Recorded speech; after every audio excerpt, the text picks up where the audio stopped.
যে বেয়াদব আবুল সরকার না বাউল না ফাউল, ও যে বেয়াদবি করেছে, যে মারাত্মক রকমের জঘন্য কুফরি কথা বলেছে, এর আমরা চাই দৃষ্টান্তমূলক শাস্তি হোক। বেয়াদবি করে, নবীর সামনে বেয়াদবি করে আমরা তাকেও ছাড় দিব না ইনশাআল্লাহ। অতএব যে বেয়াদব আবুল সরকার না বাউল না ফাউল, ও যে বেয়াদবি করেছে, যে মারাত্মক রকমের জঘন্য কুফরি কথা বলেছে, এর আমরা চাই দৃষ্টান্তমূলক শাস্তি হোক, যাতে ভবিষ্যতে এই ধরনের আল্লাহ শানে বেয়াদবি করার, নবীর শানে বেয়াদবি করার মতো ধৃষ্টতা বাংলাদেশে আর কেউ দেখাতে না পারে। আমার ভাইরা, আমরা অবশ্যই চাই, এটা যেই হোক না কেন, আল্লাহর সাথে আমাদের সম্পর্ক এরকম আমাদের জীবনের চেয়ে, জীবনের সবকিছুর চেয়ে আল্লাহর প্রতি, রাসূলের প্রতি আমাদের ভালোবাসা সবচেয়ে বেশি। আল্লাহর সাথে, আল্লাহ নবীর সাথে এই দুনিয়ার কোন নাফরমান, কোন বেয়াদব যেই হোক না কেন, সে আল্লাহর শানে, আল্লাহর বরত্ব এবং আজমতের জায়গায়, আল্লাহর কুদরতের জায়গায়, আল্লাহর শানের সাথে, মুহাম্মদুর রাসূলুল্লাহ সাল্লাল্লাহু আলাইহি সাল্লামের শানের সাথে এই জায়গাতে কেউ যদি কোনো বেয়াদবি করে, কেউ যদি কোনো কটূক্তি করে, কেউ যদি খারাপ কোনো কথা বলে, সেটা আবুল সরকারই হোক, এই আওলা বাউলা আর যা কিছু আছে, এই বাউল টাউল যা কিছু হোক, এই যেই হোক না কেন, এই জায়গা আমরা চুল পরিমাণ ছাড় দিতে রাজি নই। অন্তত বাংলাদেশের মুসলমান, অন্তত বাংলাদেশের মুসলমান, আমাদের আমলের কমতি আছে, আমাদের অনেক ত্রুটি বিচ্ছুটি আছে, কিন্তু আল্লাহর প্রতি আমাদের বিশ্বাস, মুহাম্মদুর রাসূলুল্লাহ সাল্লাল্লাহু আলাইহি ওয়াসাল্লামের প্রতি আমাদের ভক্তি ভালোবাসার জায়গা। এখানে পৃথিবীর এমন কোন শক্তি নাই, এই আউল বাউল তো দূরের কথা, বেয়াদবি করে, নবীর সামনে বেয়াদবি করে আমরা তাকেও ছাড় দিব না ইনশাআল্লাহ। অতএব যে বেয়াদব আবুল সরকার না বাউল না ফাউল, ও যে বেয়াদবি করেছে, যে মারাত্মক রকমের জঘন্য কুফরি কথা বলেছে, এর আমরা চাই দৃষ্টান্তমূলক শাস্তি হোক, যাতে ভবিষ্যতে এই ধরনের আল্লাহ শানে বেয়াদবি করার, নবীর শানে বেয়াদবি করার মতো ধৃষ্টতা বাংলাদেশে আর কেউ দেখাতে না পারে। আমার ভাইরা, আমরা অবশ্যই চাই, এটা যেই হোক না কেন, আল্লাহর সাথে আমাদের সম্পর্ক এরকম আমাদের জীবনের চেয়ে, জীবনের সবকিছুর চেয়ে আল্লাহর প্রতি, রাসূলের প্রতি আমাদের ভালোবাসা সবচেয়ে বেশি। এটা থাকবে যতক্ষণ আছে, ততক্ষণই আমি মুমিন হয়ে বাঁচতে চাই। আমি তোমার কাছে যেন আমরা ফিরে এসে আমরা সেই উত্তম নিয়ামতগুলি পেতে পারি, চিরস্থায়ী নিয়ামতগুলি আমরা লাভ করতে পারি, সেই তৌফিক আমাদের দান করো। আর পাশাপাশি আল্লাহ যা চান আমাদের থেকে, আমরা যেন সেই যুহুদের শিক্ষা, তাওয়াক্কুলের শিক্ষা, আল্লাহর হুকুমকে মান্য করার শিক্ষা, যাকাত সালাত আদায়ের শিক্ষা, পরামর্শের ভিত্তিতে জীবন পরিচালনার শিক্ষা, এবং সর্বাবস্থায় আমরা যে আল্লাহর জন্য, আমাদের সবকিছু আল্লাহর জন্য আমরা ব্যয় করতে পারি, সেটা প্রমাণ করে আমাদেরকে বোঝাতে হবে যে আল্লাহ, আমরা আপনার গোলাম, এবং আল্লাহর সাথে আমাদের সম্পর্ক হলো, আমরা যেহেতু বিশ্বাস করি আমাদের জীবন, আমাদের সম্পদ, আমাদের মরণ সবকিছু আল্লাহর জন্য, আমরা বলি ওইটা, ইন্না সালাতি ওয়া নুসুকি ওয়া মাহিয়ায়া ওয়া মামাতি লিল্লাহি রাব্বিল আলামিন। আমার সালাত, আমার কুরবানি, আমার জীবন, আমার মরণ সবকিছু কার জন্য?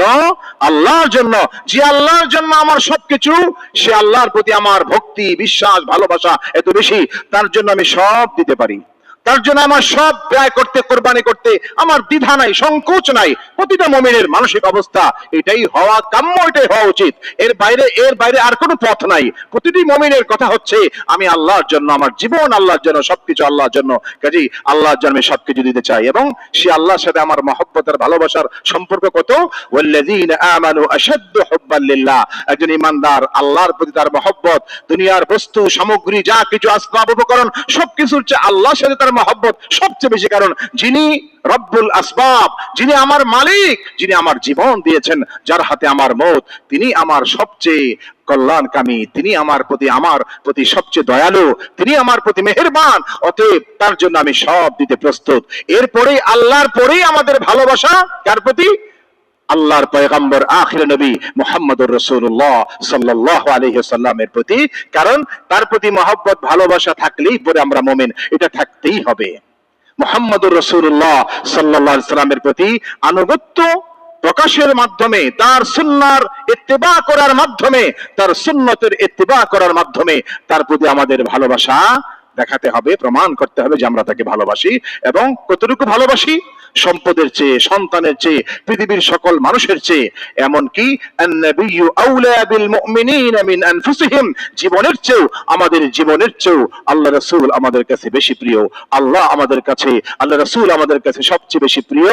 আমরা যখন এটা বিশ্বাস করবো মনে প্রাণে, এবং এটা আমরা বলবো এবং পাশাপাশি এটা প্রমাণ দেব আমাদের জীবনের কর্মকাণ্ডের মাধ্যমে, তাহলেই আমরা মুমিন। আমার ভাইরা, এই জায়গাটাতে আমরা যেহেতু আল্লাহর গোলাম, আল্লাহকে আমরা ভালোবাসি, আল্লাহকে আমরা শুধু মানি না, তাকে সিজদা করে দৈনিক 5 বার, তার সামনে সিজদা লুটিয়ে পড়ে আমরা বারবার বলি সুবহান রাব্বিয়াল আলা, আল্লাহ আপনি পবিত্র, আপনি মহান, আপনি সর্বোচ্চ, আপনার উপরে আর কেউ নেই।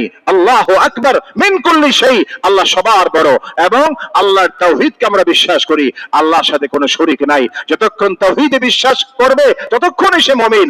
আল্লাহর তাওহীদে বিশ্বাস করি, এবং এই জায়গাটাতে আমরা বিশ্বাস করি আমার মালিককে আমি যতক্ষণ মানি, আমার মালিক আমার প্রতি দয়ালু, মেহেরবান, রহমান, করিম, যে মালিক আমাকে এত ভালোবাসেন, এত দয়ালু, যে মালিক আমার জীবন পথটাকে সুন্দরভাবে কাটানোর জন্য, জীবনটাকে সুন্দর করে গুছিয়ে নেওয়ার জন্য আমার জন্য আসমান থেকে অবতীর্ণ করে কোরআনে কারীম আমাদের জন্য দান করেছেন, সেই মালিক, সে আল্লাহ, সে রব্বুল আলামিনের প্রতি আমাদের ভক্তি ভালোবাসা সীমাহীন। এই জায়গাটাতে আল্লাহর সাথে, আল্লাহ নবীর সাথে এই দুনিয়ার কোন নাফরমান, কোন বেয়াদব যেই হোক না কেন, সে আল্লাহর শানে, আল্লাহর বড়ত্ব এবং আজমতের জায়গায়, আল্লাহর কুদরতের জায়গায়, আল্লাহর শানের সাথে, মুহাম্মদুর রাসূলুল্লাহ সাল্লাল্লাহু আলাইহি সাল্লামের শানের সাথে এই জায়গাতে কেউ যদি কোনো বেয়াদবি করে, কেউ যদি কোনো কটূক্তি করে, কেউ যদি খারাপ কোনো কথা বলে, সেটা আবুল সরকারই হোক, এই আওলা বাউলা আর যা কিছু আছে, এই বাউল টাউল যা কিছু হোক, এই যে হোক না কেন, এই জায়গা আমরা চুল পরিমাণ ছাড় দিতে রাজি নই। অন্তত বাংলাদেশের মুসলমান, অন্তত বাংলাদেশের মুসলমান, আমাদের আমলের কমতি আছে, আমাদের অনেক ত্রুটি বিচ্ছুটি আছে, কিন্তু আল্লাহর প্রতি আমাদের বিশ্বাস, মুহাম্মদুর রাসূলুল্লাহ সাল্লাল্লাহু আলাইহি ওয়াসাল্লামের প্রতি আমাদের ভক্তি ভালোবাসার জায়গা। এখানে পৃথিবীর এমন কোন শক্তি নাই, এই আউল বাউল তো দূরের কথা,